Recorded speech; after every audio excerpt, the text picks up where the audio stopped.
Hi guys, I just thought I'd do a quick video giving you a run through of a patch I made recently. It's a Superstore style patch and it sounds like this.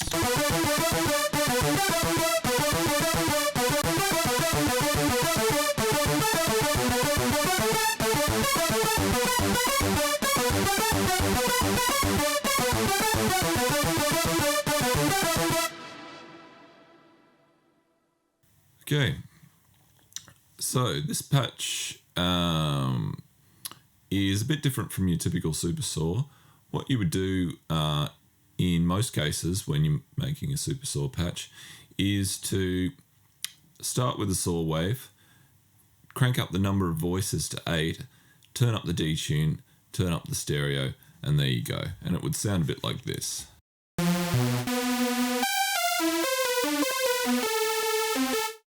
Which is okay, but it's a little bit bland.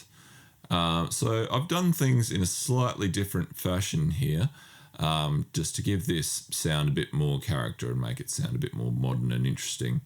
So there's 4 oscillators involved in this sound, and I'm just going to play you one at a time so you can hear what's involved and sort of build it up layer by layer. I'll turn off all the post-processing, so I've got some post-processing going on in Ableton and also in this section, which is silence post-processing. So I'm just going to turn all of that off, and I'll turn off mix B, which is our oscillator B1 and B2, and I'll turn down oscillator A2 as well, so we can just hear oscillator A1 by itself for the moment. So let's hear that.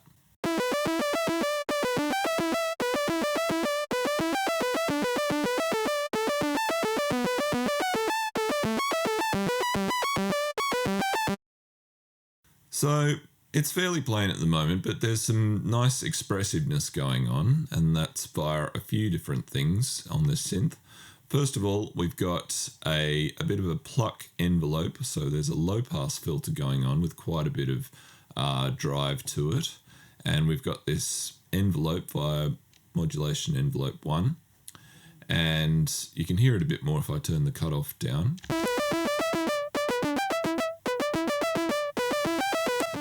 But even with the cutoff all the way up, you can still hear a little bit of that pluck effect, even with the filter all the way open. There is also a pitch envelope going on, and this is just adding a little bit of smack to the start of the sound. I'll play it again and exaggerate it so you can hear what I'm talking about.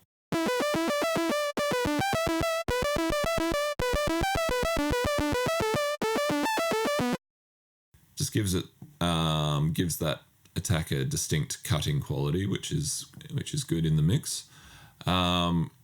Next up, we've got LFO1, and you can see that it's on free sync, so it's not synced up to the a rate such as 1/16th note or anything like that. It's just going at a very, very fast rate, and there's just a little bit of gain going on. And I'll exaggerate that so you can hear what it sounds like.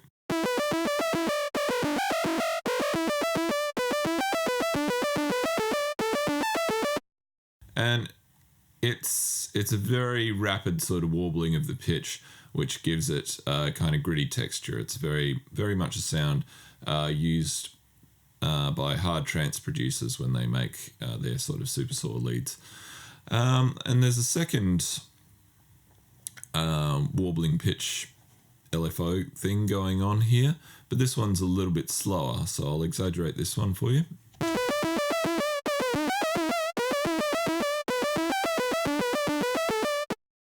So you can hear that that's just sort of a more kind of vibrato type effect. Just makes it a bit more expressive, a bit more emotional. And same as well for the portamento section of the synth. This is just making it bend between each of the notes, so I'll exaggerate that.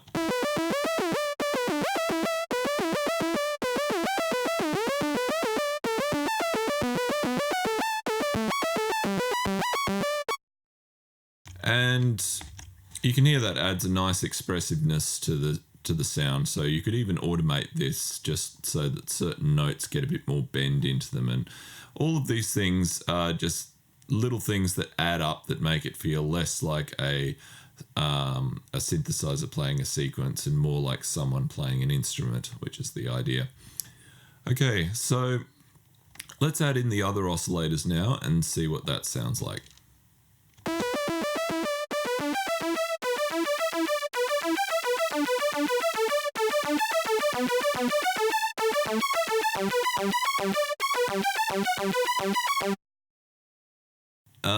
You can hear with this oscillator that we're getting a bit of an interesting sort of phasey type effect.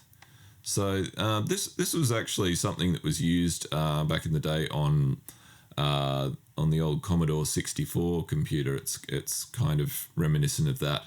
The way it's done is normally if you had an exact carbon copy of the settings here and you copied it across to oscillator 2 and hit play, the two waveforms with phase inverted on one of them, the two waveforms would cancel each other out and you would hear silence.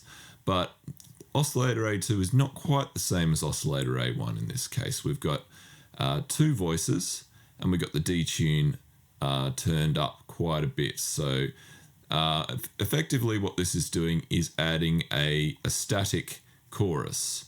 Normally when you use a chorus effect, the pitch on the extra voices that the chorus adds is always sort of moving and drifting around.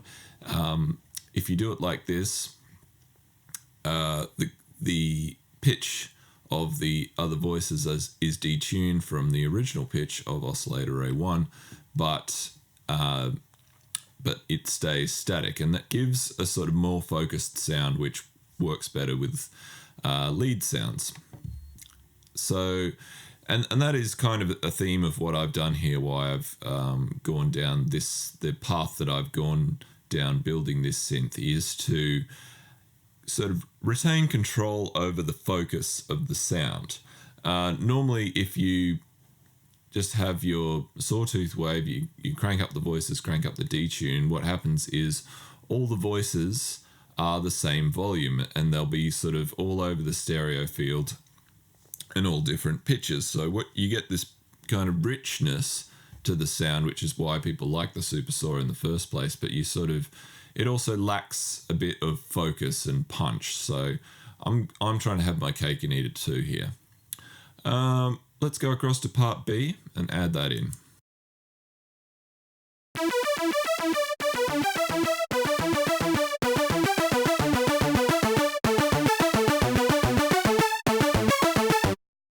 You notice that this sounds quite different from when I played the sound at the start, and that's because in the post-processing section of Silent 1, I've got the distortion turned on. And what's happening is I've got this short envelope going on in part A and part B, so the decay is turned down a bit. And so I've got quite a plucky sound. And when a plucky sound crashes into this distortion here,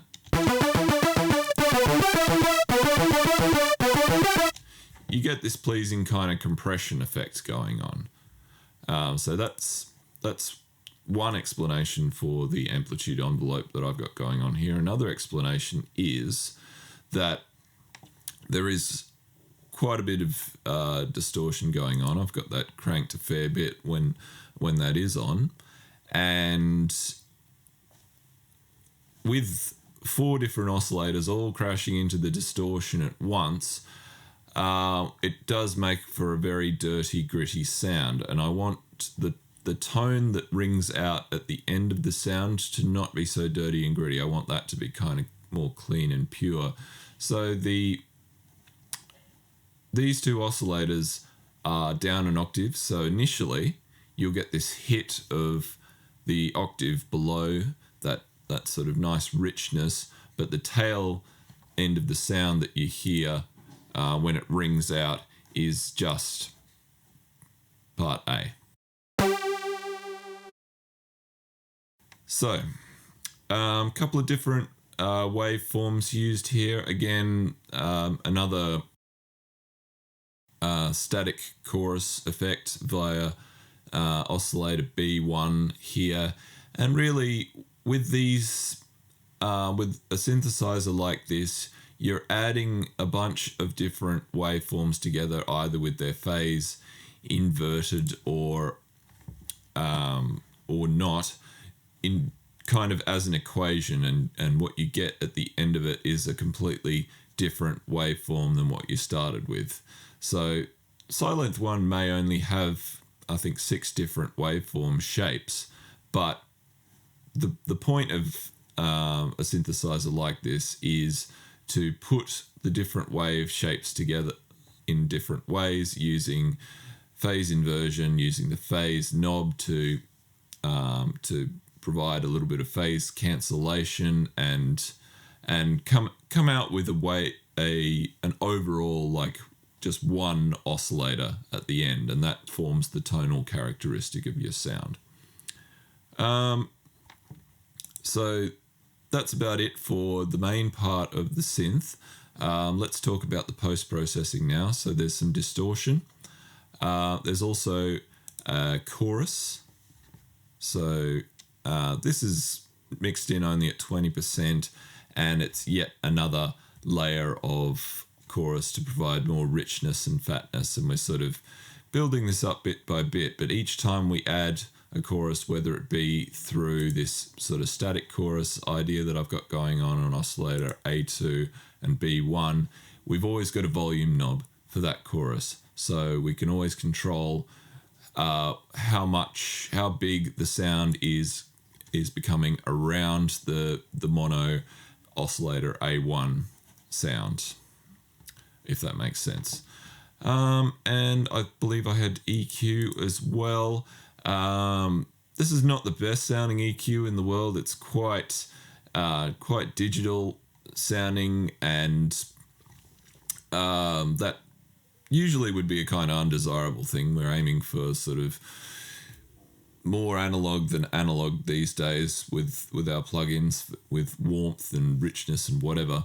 But the Super Saw is a classic, very digital kind of sound that came about in a time when electronic music was moving towards much more digital sounding instrumentation in the late 90s. And with this EQ, I believe this actually gets put into the chain before the distortion. So by taking a shitty sounding digital EQ and pushing it into this distortion, we're actually getting all kinds of crazy, interesting harmonics going on. So we get this kind of abrasive effect going on, especially with this much distortion. Also, be aware that with Silent 1, if you are using this synth, these mixed knobs are pre-distortion. So the harder you push these, the more distortion you will get as well. All right, that's about it for the synthesizer itself. Join me in the next video, and I'm going to be talking about the post-processing that I've got going on this patch. I'll see you for that one.